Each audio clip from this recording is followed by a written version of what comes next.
예, 민수기 이제 50번째 시간입니다. 이제 도피성이라는 제목으로 함께 말씀 나누겠습니다. 먼저 민수기를 시작한 지가 벌써 1년이 되었는데 다 지나가고 있어요. 지난 시간 이제 가나안 땅에 들어갔을 때 제비를 뽑아서 땅을 분배하라고 명령하시고 이 일의 책임자, 그죠? 책임자를 정해주셨는데 엘르아살과 여호수아를 임명하셨습니다. 그리고 제비를 뽑을 각 지파 대표들을 또 택하라 하시면서 그 이름들을 쭉 지난 시간에 다 기록하고 지정해 주신 그 이름들을 살펴보았습니다. 그런데 여기에 포함되지 못한 지파가 있습니다. 어느 지파가 포함되지 못했죠? 레위 지파이죠. 레위 지파입니다. 레위인들은 다른 지파처럼 집단적으로 이제 땅의 분배를 받지 못했습니다. 하지만 하나님은 이들에게도 거처할 곳을 주십니다. 이제 그 방법은 이제 각 지파 영토의 비율에 따라서 이제 48개의 성읍을 이제 그 주변 땅 48개 성읍을 이제 각 지파 나눠준 그 주변의 땅을 이제 받도록 하셨는데요. 그렇게 했습니다. 그래서 이렇게 함으로써 레위인들은 다 함께 모여서 이렇게 집성촌을 이루고 이렇게 살지는 못하지만 이 각 지파 영토에 이제 골고루 흩어져서 살게 됩니다. 이 상황을 보면 야곱의 축복이 49장인데 이제 시므온과 레위가 축복 대신 야곱이 저주하는 모습이 보입니다. 저주를 하게 되지요. 그 노여움이 혹독하니 창세기 49장 7절에 보면 레위에 향해서 이렇게 얘기해요. 야곱이 그 노여움이 혹독하니 저주를 받을 것이요. 자기 아들이잖아요. 그죠? 분기가 맹렬하니 저주를 받을 것이라. 내가 그들을 야곱 중에서 나누며 이스라엘 중에서 흩으리로다. 이렇게 야곱이 마지막 레위를 향해서 내렸던 저주이지요. 이 저주가 대대 지금 지나서 성취된 것을 라고 볼 수도 있겠지요. 그러나 시내산 금송아지 사건 때에 그 레위인들이 뽑았던 그 칼, 자기 가족들을 다 죽였지 않습니까? 무려 3,000명이나 죽였던 하나님의 분노로, 하나님의 질투로 했던 그 칼이 이제 축복으로 바꾸게 되었지요. 출애굽기 32장 금송아지 사건이지요. 출애굽기 32장 28절 29절에 보면 레위 자손이 모세의 말대로 행하매 이날에 백성 중에 3,000명가량이 죽임을 당하니라. 모세가 이르되 각 사람이 자기의 아들과 자기의 형제를 쳤으니 오늘 여호와께 헌신하게 되었느니라. 그가 오늘 너희에게 복을 내리시리라. 이렇게 출애굽기에서 말씀하고 있습니다. 레위인들은 야곱의 저주를 이제 시내산에서 순종과 헌신, 그들의 헌신을 드러내므로 축복으로 변화를 받았습니다. 바꿨어요. 이로 말미암아 레위인들은 이제 선택받은 백성 중에서 특별히 선택받은 자가 되어서 하나님의 성전에서 봉사하는 직무를 맡게 됩니다. 하나님은 레위인들에게 주는 기업은 전체 성읍을 주는 것이 아니지만은 그 성읍에서 레위인들이 살 수 있도록 필요한 만큼 충분한 이 가옥들을 주라 이렇게 말씀하시는 것이죠. 하나님께서 왜 이렇게 레위인들은 흩어져 살도록 하셨을까요? 그 까닭은요. 이스라엘은 모두 몇 지파죠? 12지파지요. 12지파가 되니까 하나의 이렇게 민족으로 연합할 수 있도록 하는 어떤 연합체 역할을 레위 지파가 할 수 있도록 하기 위해서 그렇게 하신 겁니다. 12지파가 다 흩어져 사는데 이거를 신앙 공동체로 엮어서 연합체로 할 수 있는 역할을 하도록 하기 위해서 이렇게 다 흩어 놓으셨던 것이죠. 다시 말해서 영적 관리를 하고 거룩한 백성인 것을 일깨워주는 역할을 레위인들이 하라는 것이죠. 레위인들이 이게 예배 생활을 열심히 하며 또 말씀을 다 가르치면서 백성들의 신앙 생활에 이제 본이 되어서 그들이 하나님을 믿는 신앙에서 떠나가지 않도록 그렇게 하는 역할을 레위인들이 이제 해야 되는 것이죠. 지금 이 시대에도 마찬가지입니다. 비록 우리가 세속화되어 살아가고 있지만 어떻게 봐요? 우리 성도를 보면 물론 이 세상에 안 믿는 사람이 더 많죠. 그죠? 그 안에서 이 성도를 보면 또 목회자를 보면 그리스도인이든 또 아니 비그리스도인이든 아이고 우리도 저렇게 살아야 하는데 그래야 세상이 바로 돌아가고 살맛이 나는 거야. 이렇게라는 소리를 우리가 들을 수 있는 위치가 되어야 한다는 말씀입니다. 그런데 현실은 어떻다고 생각하십니까? 그렇다고 생각하십니까? 세상이 교회를 염려하고 성도가 목회자를 염려한다라는 소리를 듣습니다. 성도가 목회자를 염려하죠. 잘 갈까? 잘 그 일을 감당할까? 심히 염려가 되는 이 시대를 우리가 살고 있습니다. 영적인 부패가 심해지면 어찌 되는지 사사기서가 분명히 저희들에게 교훈하고 있습니다. 레위인들이요 자기 위치를 떠나서 막 돌아다니죠. 사사기를 보면 부유한 한 가정의 어떤 집에 제사장이 되어서 생계를 이어가기도 합니다. 물론 그렇게 된 것은 성도들도 문제가 있었죠. 레위인들만 문제가 아니죠. 예배를 안 드려요. 예배를 안 드리고 또 안 드리다 보니 자연히 헌금도 하지 않았겠죠. 그렇게 돼서 생계가 어렵기 때문에 이제 그렇게 현상이 도출된 것이죠. 우리도 가끔 목회자들 중에서 그런 얘기도 하기도 하지요. 앞으로 이 목회자들도 집안에 고용되는 고용 목회자가 되는 건 아니냐라고 자성에 우려 섞인 그런 말을 한 적도 있습니다. 현재 우리가 영적인 부패를 막는 시급한 문제는 예배의 회복이겠죠. 예배의 회복과 교회가 세속화되는 것을 막는 것입니다. 진리에 대한 왜곡된 시각을 바로잡고 그 진리대로 살아내는 것이지요. 만만치 않습니다. 쉽지 않습니다. 하나님은 레위인에게는 특별법도 주어졌어요. 만약에 레위인들이 그 받은 가옥을 팔았어도 언제든지 물을 수 있고 무르지 않을 때는 희년에 보상을 없이 다시 돌려받을 수 있었습니다. 그리고 성읍 주변의 땅을 레위인에게 줄 때는 그 성읍의 사방으로 성읍 주는데 그 사방에 2000규빗의 토지도 함께 줘라 했습니다. 이는 왜냐하면 레위인들도 먹고 살아야 되니까 가축을 방목하기 위한 땅이 필요한 거잖아요. 그래서 이 가축을 방목하기 위한 땅을 사방으로 2000규빗의 토지를 함께 주라고 명령하신 것이죠. 레위인들은 영적인 기업을 받은 사람들이지요. 그죠? 땅의 기업은 받지 못했지만 영적인 기업을 받은 사람들이지만 이들도 인간이기 때문에 일상생활을 해야 되지 않겠습니까? 그래서 48개 성읍을 배정해 주신 것입니다.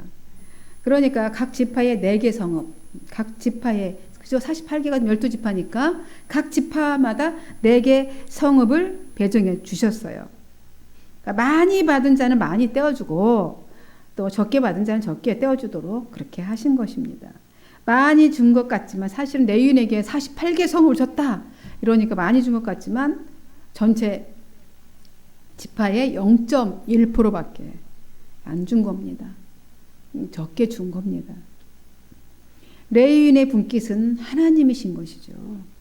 레위인의 분깃은 하나님이신 것입니다. 그리고 하나님께서 또 모세에게 말씀하십니다. 오늘 9절에 보니까 뭐라고 말씀하셨냐면은 여호와께서 또 모세에게 말씀하여 이르시되 이랬어요. 뭐라고 말씀하셨습니까? 그 이후의 절에 보면 48개 성읍 중에서 6개 성, 그죠? 6개 성읍은 도피성으로 삼아서, 그죠? 11절에 가보면 도피성으로 삼아서 부지 중에 살인한 자가 그곳으로 피하도록 그렇게 하셨습니다. 10절에서 15절까지 쭉 이어지는 말씀입니다. 이 도피성 제도는 이스라엘 백성에게 주어진 특별한 제도입니다. 10절에서 15절까지 한번 읽어볼게요. 같이 읽어보면 더 좋겠어요. 시작. 이스라엘 자손에게 말하여 그들에게 이르라. 너희가 요단강을 건너 가나안 땅에 들어가거든 너희를 위하여 성읍을 도피성으로 정하여 부지 중에 살인한 자가 그리로 피하게 하라. 이는 너희가 복수할 자에게 도피하는 성을 삼아 살인자가 회중 앞에 서서 판결을 받기까지 죽지 않게 하기 위함이니라. 너희가 줄 성읍 중에 6을 도피성이 되게 하되 세 성읍은 요단 이쪽에 두고 세 성읍은 가나안 땅에 두어 도피성이 되게 하라. 이 6성읍은 이스라엘 자손과 타국인과 이스라엘 중에 거류하는 자의 도피성이 되리니 부지 중에 살인한 모든 자가 그리로 도피할 수 있으리라 이랬어요. 특별한 제도인 거예요. 이 도피성 제도는. 왜냐하면 당시 이방 민족은 복수의 관습이 있었습니다. 그렇죠?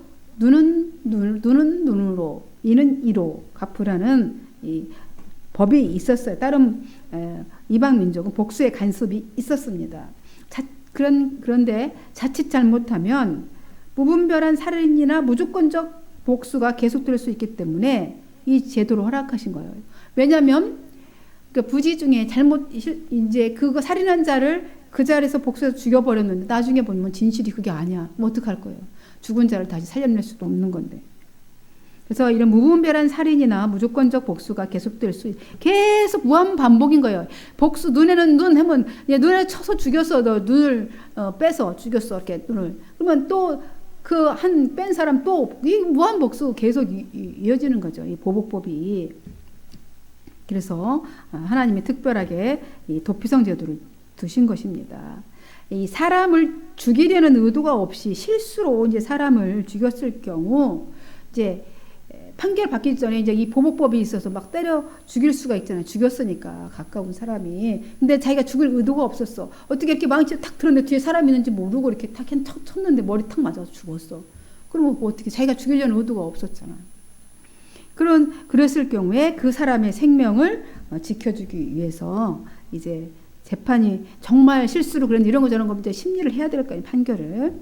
그때까지 이제 죽은 자의 가족이 죽인 자에게 보복할 수 없도록 한 생명보호 제도가 도피성 제도입니다. 인종 차별이 또 없어요. 15절에 보니까 누구나 그죠? 이스라엘 중에 거류하는 자 모든 자 부지 중에 살인한 모든 자가 그리로 도피할 수 있느니라. 인종차별 없이 누구나 도피성으로 피할 수 있도록 하신 제도이죠. 이스라엘 백성의 율법에는 이 친족의 의무가 있습니다. 친족의 의무가 있는데 25절 27절에 보니까 피를 보복하는 자라고 나옵니다. 피를 보복하는 자. 이 말은 살인에 대한 원수를 갚아야 할 자를 말하는 것인데요. 그러니까 살해당한 사람의 가장 가까운 친척을 말합니다. 그러니까 그 이제 누가 죽었어, 사랑하는 우리 가족 중에 누가 죽었는데 이제 유족들이 이제 의논을 하죠. 정해서 네가 가서 대신 때려 죽여라. 정해주는 겁니다. 그게 피를 보복하는 자예요. 친척을 유족 중에 정해줘요. 그래서 그가 지켜야 할 의무가 있어요. 이 가까운 친척이 무조건 나는 그거 못해 안 해 이런 게 아닌 거예요. 가까운 친척이 그의 재산을 이제 팔아야 할 경우가 있어요. 이제 만약에 피를 보복하는 자가 할 의무가 있는데 대속해줘야 돼요. 그 사람이 만약에 막 빚을 재산을 팔아야 되는데 그것을 이제 생계가 너무 어렵다면 대신 해줘야 되는 거죠. 좋은 건가요? 만일 다른 사람이 종이 되었어. 어려워서 이제 팔려가서 딸이 이제 누가 종이 되어 버렸을 경우 그걸 대신 값을 치고 속량해 줄 의무가 있는 거예요. 친척이면 그렇게 해야 되는 거죠. 가까운 친척이 상속자가 없이 죽었어요. 그러면 친척의 아내와 결혼을 해야 돼. 그죠? 그러니까 친척 중에 누가 그냥 죽었어. 남자가 나가서 죽었어. 자식이 없이 죽었어. 그러면 그 가문의 대를 이어줘야 될 의무가 있어요. 피를 보복하는 자가. 가까운 친척이 또 살해되었을 경우에 이게 여기에 해당하죠. 피를 보수하는 자로서 의무인 거죠. 이 의무는 친척이 가까운 순, 가장 가까운 순으로 이제 우리 중에 내 자식 중에 자식이 하나 그렇게 죽었어. 그러면 가장 가까운 친척은 뭐 친척 사촌이겠죠. 부터 가장 가까운 순서대로 이루어지도록 규정이 되어 있는 거죠. 이것이 바로 고엘제도입니다. 고엘제도 많이 들어보셨죠? 레위기 25장 25절에 고엘이라고 나오죠. 고엘제도는 룻게도 나오죠.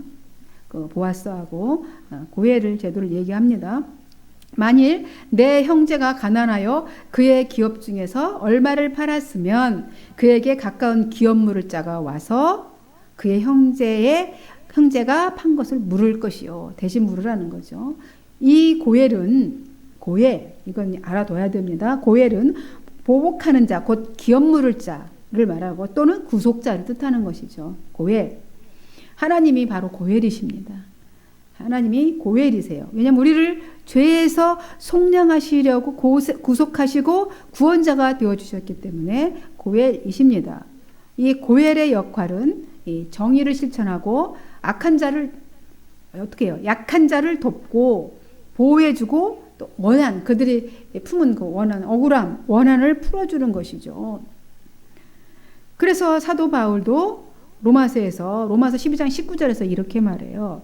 원수 갚는 것이 하나님께 있으니 내 사랑하는 자들아, 얘기합니다. 내 사랑하는 자들아, 원수 갚는 것이 하나님께 있으니 주께서 갚으시리라. 너희가 친히 원수 갚지 말라고 얘기하지요. 하나님께서 우리의 원수도 갚아주십니다. 억울하세요? 쳐 죽이고 싶은 사람이 있습니까? 하나님께 맡기세요. 나는 한 대 치고 말지만 하나님은 10대로 갚아줄 수도 있으신 분이시거든요. 그래서 원수 갚는 건 하나님께 맡겨두시고 라는 것입니다. 도피성은 모두 6성읍으로 지정해 주셨어요. 우선 루벤 지파와 갓 지파와 므낫세 반 지파는 동편 저쪽에 이미 정해져 있죠. 그 동편에 세 성읍, 동쪽 세 성읍을 배정되었습니다. 그리고 나머지 세 성읍은 요단강 서편 쪽에 이제 배정되었습니다. 이 도피성 6곳이 어느 곳인지까지 여기다 하나님이 낱낱이 어디에다 정해라 이렇게 다 정해 주셨습니다. 게데스라는 곳인데요. 이게 어디에 있냐면 게데스는 바로 북부 갈릴리 지방으로 납달리 지파에 속한 이렇게 분배되어서 지정되었어요. 납달리 지파 왼쪽이죠. 세겜, 도라, 그래서 또 도피성 또 하나 이 서편에 예루살렘 북쪽 야곱이 돈 주고 산 땅이지요. 세겜이. 그리고 헤브론은 그 아래쪽. 이렇게 하나, 둘, 셋 이렇게 서편에 하나, 둘, 세 개 이렇게 주시는 거죠. 헤브론은 아브라함이 돈 주고 산 막벨라 굴이 있는 여리고에 있는 곳이죠. 그리고 베셀은 요새 동편에 있습니다. 요단 동편에 세 성읍, 베셀, 라못, 그다음에 골란 이렇게 세 개를 이렇게 그래서 6개, 총 6개의 도피성을 주었습니다. 이 하나님께서 선정해 주신 이곳은 각 지파 중에서 살인자가 도망가서 자기 생명을 보호받기 편리한 곳으로 이렇게 선정되었습니다. 이 도피성의 의미는 이 범죄로 말미암아 죄의 삭스는 사망이잖아요. 죄의 삭스로 규정되어 죽을 수밖에 없는 우리에게 피난처로 주신 예수 그리스도라는 것을 예표하고 있는 것으로 주신 거죠. 그림자인 것입니다. 예수 그리스도의 그림자가 바로 도피성인 것이죠. 도피성을 주신 근본적인 목적은 바로 무분별한 살인을 막기 위한 것입니다. 그래서 고의적인 살인을 저지른 자가 도피성으로 피신했다 할지라도 형벌을 면치는 못합니다. 왜냐하면 이런 자가 보호를 받는다면 도피성은 살인을 방조하는 곳이 될 수 있기 때문이죠. 고의로 살인한 자는 도피성에 간다 할지라도 끌어내서 죽이죠. 재단을 붙잡고 있을지라도 그죠? 끌어내서 죽입니다. 하나님께서 창조하신 피조물 중에서 귀중하게 여기는 것이 바로 살아있는 생명이에요. 하나님 여러 가지 우주만 다 창조하셨는데 그 중에서도 하나님께서 가장 귀하게 여기는 것이 살아있는 생명입니다. 그 중에서도 가장 귀하게 여기는 것이 어떤 것인 것 같습니까? 사람이죠. 자신의 형상을 따라서 자기의 모양을 따라 만든 사람이에요. 사람. 하나님이 가장 귀하게 여기는 것이 사람입니다. 그래서 사람을 싫어하면 안 되는 거죠. 사람은 또 다른 나예요. 나의 형상이 그 안에도 있는 거죠. 상대방에게도 있는 겁니다. 왜냐하면 유일하게 하나님의 형상대로 지으신 피조물이기 때문입니다. 사람은 하나님의 형상이 들어있어요. 그래서 함부로 대하면 안 되는 거죠. 누구에게든지 함부로 하면 안 되는 거죠. 하나님의 형상이 들어있는 그를 무시하고 학대한다면 하나님을 학대하는 것이 되기 때문에 어떤 경우라도 함부로 대하거나 학대하는 일은 없어야겠죠. 하나님께로부터 생기를 받아서 생명이 되었습니다. 인간이 사람이에요. 그리고 피조 세계를 하나님 대신해서 다스려야 할 사명을 가진 유일한 존재가 바로 사람이기 때문입니다. 그래서 율법으로 살인을 금하여 사람의 생명을 지켜주시고자 하신 것입니다. 그건 깊은 뜻이 있어요. 하나님이 생명 사랑이 거기에 담겨 있는 겁니다. 살인자에 관한 이 율례를 주셨는데 이 살인자도 이 두 부류가 있지 않습니까?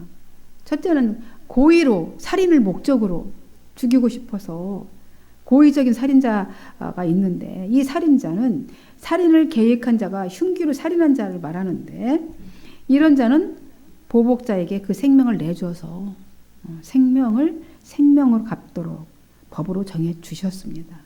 일부러 사람을 해하는 자는 똑같이 그 생명을 거두도록 하신 것이죠. 그리고 오늘 두 번째 도피성에 해당되는 갈 수 있는 사람은 이 두 번째에 해당하는 거죠. 부지 중에 실수로 살인한 자입니다. 또 살인할 마음이나 어떤 의도도 없어. 그냥 순간적인 실수로 이렇게 남의 생명을 해친 사람인데요. 이런 자를 위하여서 이제 도피성을 제공합니다. 그래서 정당한 재판을 받도록 하는 거예요. 무고한 아직 그런 의도가 없는데 정당한 재판을 받아서 거기 합당하게 하도록 처벌을 받도록 정해 주셔서 그 생명을 보호하려는 그런 의도에서 도피성을 주신 것이지요. 이 부지 중에 살인한 자로 확정되면 이제 도피성에서 살면서 대제사장이 죽기까지 삽니다. 그 자체가 이미 벌이잖아요. 그죠? 어떤 고의적인 살인이 아니었어도 가족을 떠나서 도피성에 가서 대제사장이 죽기까지 거기 살아야 합니다. 만약에 죽기 전에 도피성을 나왔다가 보복살인을 당하면 그 책임을 자신이 지는 거예요. 맞아 죽으면 나와가지고. 만약에 대제사장이 이제 죽으면 풀려나게 되는 거예요. 풀려나게 돼서 자기 땅으로 돌아갈 수 있습니다. 해할 수 없어요. 이미 왜냐하면 대제사장이 그냥 자연사 늙어서 그냥 돌아가셨어도 그 죽음의 대가를 대제사장이 다 짊어졌기 때문에 다 치렀기 때문에 풀어주시는 겁니다. 그 도피성에 가서 그럼 빨리 죽으면 좋겠네. 빨리 그러면 그 사람들이 대제사장이 빨리 죽기를 기다리는 거죠. 빨리 죽으면 빨리 나오는 거잖아. 어쨌든 그 기간은 대제사장이 죽을 때까지 도피성에 있게 되는 거죠. 여러분, 도피성은 이스라엘 백성들만을 위한 성읍이 아니라 어느 민족이든 이제 부지 중에 그 나라에 왔다가 나그네일지라도 살인한 자는 모두 그곳에 피할 수 있었습니다. 모든 사람을 위한 하나님의 은총입니다. 따라서 죄에서 구원을 얻기 위해서는 예수 그리스도라는 이 도피성을 찾아가야 합니다. 우리도 도피성이 필요해요. 죄악된 이 세상에 살아가면서 우리는 부지 중에 수많은 죄를 짓고 살아갑니다. 그래서 알고 지은지 모르고 지은지 알고 지으면 안 되죠. 그 죄가 더 무거운 거죠. 모르고 지은 죄라도 이렇게 보호를 받아 도피성으로 찾아가 그분 안에서 안전하게 거할 뿐만 아니라 그분이 대신 대가를 치러 주셨으므로 이제 속량을 받습니다. 그래서 영생의 자유에 이르게 되는 것이죠. 로마서에서 그렇지 않습니까? 피조물이 고대하는 바는 하나님의 아들이 나타나는 것이고요. 피조물이 바라는 것은 뭡니까? 그 바라는 것이 또 뭡니까? 자기들도 하나님의 자녀의 영광의 자유에 이르는 것이다 라고 했습니다. 피조물이 바라는 거예요. 우리는 그렇게 고귀한 존재인 것이죠. 유일한 존재입니다. 인간, 사람이에요. 그래서 영생의 자유에 이르게 될 저희들입니다. 이미 받았죠. 영생을 받았습니다. 예수 안에 머무는 자들은 다 이미 속량받아 영생의 자유에 이르게 되었습니다. 이렇게 한 주간도 이제 도피성이신 예수 그리스도 안에서 그 은혜를 누리며 향유하시는 또 한 주간 보내실 수 있기를 주님의 이름으로 간절히 축원드립니다. 기도하겠습니다. 하나님 아버지 감사합니다. 오늘 수요일 날 또 여전히 또 변함없이 말씀 앞에서 주의 말씀을 들었습니다. 이 말씀이 잘 마음에 새겨지게 하시고 기억나게 하시고 어디에 있든지 간에 이 말씀이 능력이 되어서 그 말씀 살아 움직이는 그래서 삶으로 이어지는 그런 말씀이 되어지도록 하나님께서 우리 혼과 영과 골수를 쪼개어 심령 깊이 박히는 말씀으로 삼아주시기를 원합니다. 삼위일체 하나님께서도 오늘 저희 삶에 함께 하시고 또한 충만한 은혜로 오늘도 이렇게 향유하시도록 인도하여 주셔서 감사합니다. 모든 영광을 하나님께 올려드리며 전적으로 나의 주가 되시는 예수님의 이름으로 간절히 축복하고 기도하옵나이다. 아멘.